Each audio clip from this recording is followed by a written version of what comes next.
teman-teman semua. Hari ini kita akan membahas materi mengenai estimasi proyek dari tim 5 DYBA. Oke, teman-teman, apa sih itu estimasi proyek? Dan metode apa saja yang dapat digunakan dalam estimasi proyek? Kita akan bahas tuntas hari ini. Untuk selanjutnya akan dibantu oleh Mbak Hanas. Oke, mungkin pertama-tama nih bisa kita awali dengan pengertian estimasi proyek itu sendiri.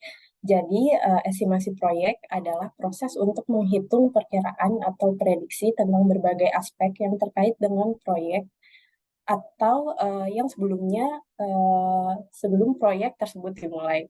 Nah, estimasi proyek ini mencakup beberapa aspek utama, yaitu ada estimasi waktu, estimasi biaya, estimasi sumber daya, estimasi risiko, dan estimasi hasil. Untuk selanjutnya akan dijelaskan oleh Mas Raul. Berikut ada beberapa teknik estimasi proyek. Yang pertama, teknik guesstimating. Yang kedua, teknik DLP. Yang ketiga, ada teknik time boxing. Yang keempat, ada teknik top down. Dan yang kelima, itu ada teknik bottom up. Yang pertama, teknik guesstimating. Guesstimating melibatkan penggunaan intuisi, pengalaman, pengetahuan, dan referensi yang terbatas untuk mencapai perkiraan angka atau hasil tertentu.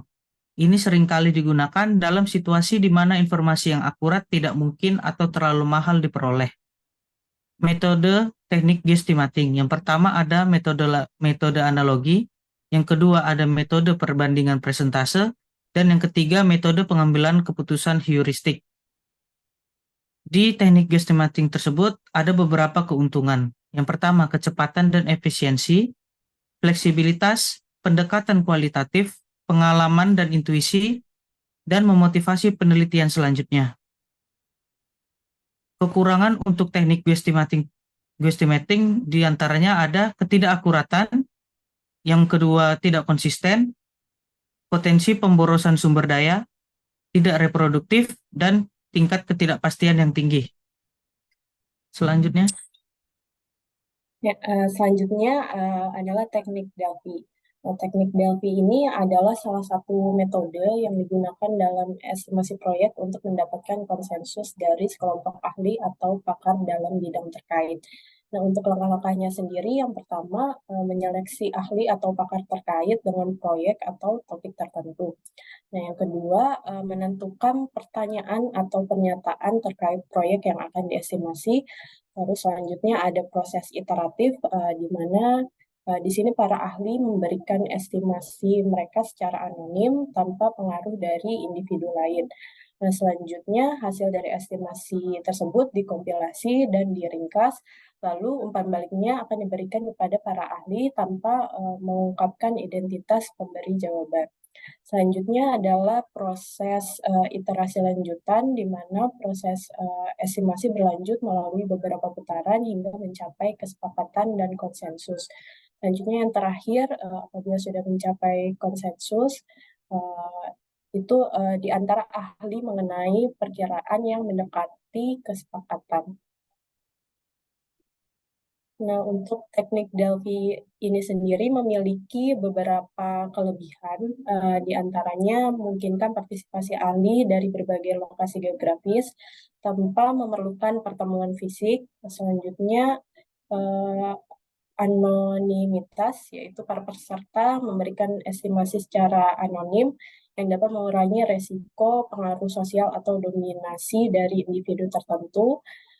Kemudian teknik Delphi ini juga dapat membantu mengatasi konflik dan perbedaan pendapat di antara para ahli.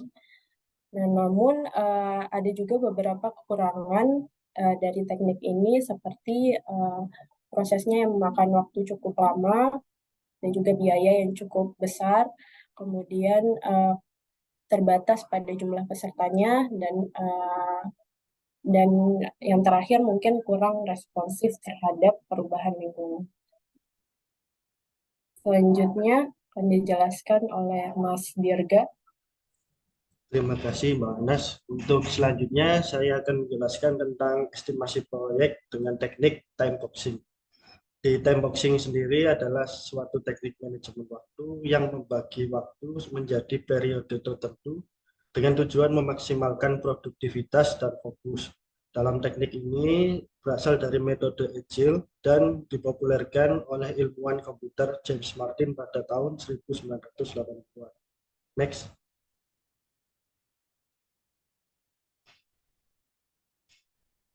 Nah, di tipe time boxing sendiri ada dua tipe. Yang pertama yaitu hard time boxing. Di dalam hard time boxing ini sendiri adalah suatu strategi yang lebih kaku.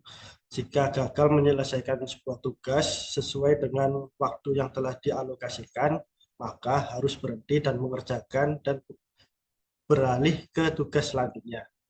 Dan tipe selanjutnya yaitu soft time boxing. Ini kurang lebih kebalikan dari tipe yang pertama, yaitu strategi soft time boxing sendiri bersifat lebih fleksibel dan waktu yang ditetapkan lebih berfungsi sebagai petunjuk atau estimasi waktu saja.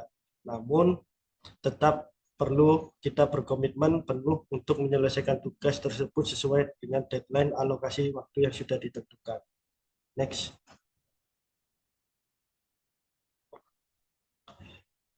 Nah, selanjutnya manfaat dari tipe time boxing yang pertama mengurangi kebiasaan menunda-nunda. Nah, di manfaat tipe ini biasanya dalam suatu pekerjaan itu ada beberapa tingkat ataupun tahapan dari mengerjakan sesuatu. Nah, di masing-masing tahapan pekerjaan itu biasanya ada alokasi waktu sendiri-sendiri yang biasanya memakan waktu yang berbeda-beda. Maka dari pengalaman tersebut lebih baik kita mengerjakan tahapan tersebut sesuai dengan deadline yang sudah ditentukan. Dan yang kedua yaitu meningkatkan konsentrasi. Saya mengambil contoh yaitu pada tiap suatu pekerjaan juga ada level atau tingkatan bagian masing-masing. Misal kita menyelesaikan tahap 1, di mana kita harus konsen di tahap 1 itu saja untuk waktu yang sudah ditentukan. Kita tidak boleh multitasking untuk di tahap berikutnya ataupun sebelumnya agar kita bisa fokus dalam menyelesaikan pekerjaan itu. Dan yang ketiga yaitu membentuk rutinitas kerja. Setelah kita terbiasa membuat time boxing sendiri, kita akan tahu tiap harinya kita harus seperti apa menyelesaikan pekerjaan karena kita sudah mengetahui ritme pekerjaan yang akan kita kerjakan. Dan yang keempat yaitu menghindari perfeksionis yang berlebihan. Yang dimaksud dalam hal ini yaitu kita tidak boleh berputar-putar waktu untuk mencari hal yang perfect ataupun sempurna di satu tahapan sampai memakan waktu yang berlebih. Dan hal itu sangat negatif ya untuk tim sendiri karena dapat memakan waktu yang sudah ditentukan. Next.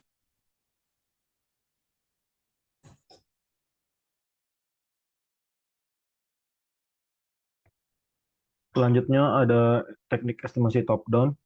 Teknik estimasi top-down adalah metode mengevaluasi proyek atau anggaran secara keseluruhan dan kemudian memisahkannya menjadi komponen yang lebih kecil. Dengan teknik estimasi top-down, para manajer proyek membuat rencana atau anggaran keseluruhan untuk sebuah proyek tanpa menentukan rinciannya.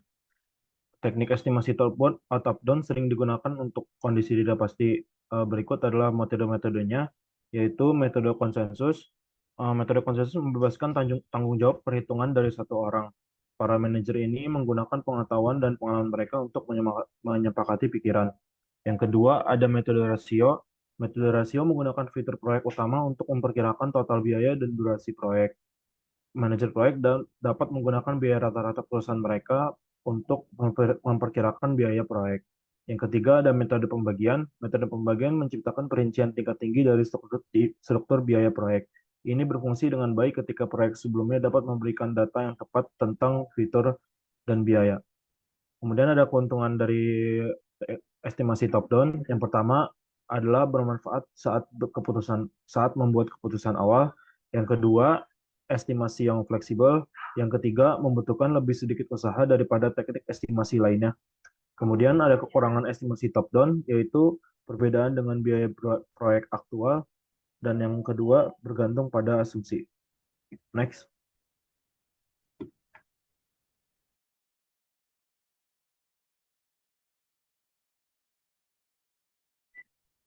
Ya, yang selanjutnya adalah teknik bottom up, di mana metode estimasi ini itu memecah proyek menjadi bagian-bagian kecil, kemudian mengestimasikan waktu dan sumber daya pada setiap bagiannya.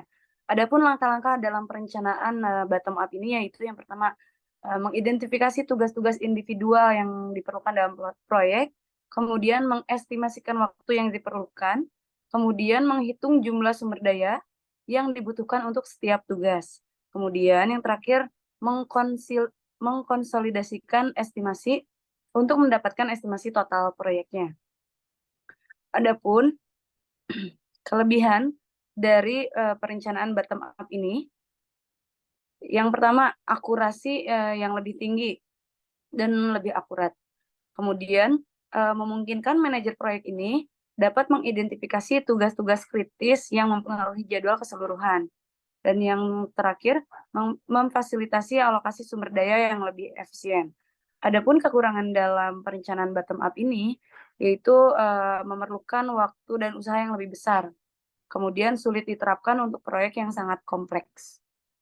Selanjutnya, ada teknik POCAR planning, yaitu metode estimasi yang melibatkan kolaborasi tim proyek dalam mengestimasikan waktu dan usaha yang diperlukan untuk tugas-tugas proyek. Langkah-langkah dalam POCAR planning yaitu tim proyek berkumpul dan mendiskusikan tugas-tugas proyeknya. Kemudian setiap anggota tim memberikan estimasi rahasia menggunakan kartu angka. Misalnya kartu berisi angka 1 sampai dengan 20. Kartu-kartu diperlihatkan secara bersamaan dan perbedaan estimasi dijelaskan lalu didiskusikan. Proses ini diulangi sampai mencapai konsensus tentang estimasi yang dipilih. Adapun kelebihan dari teknik POCAR planning yaitu melibatkan seluruh tim proyek sehingga memiliki manfaat yang berarti.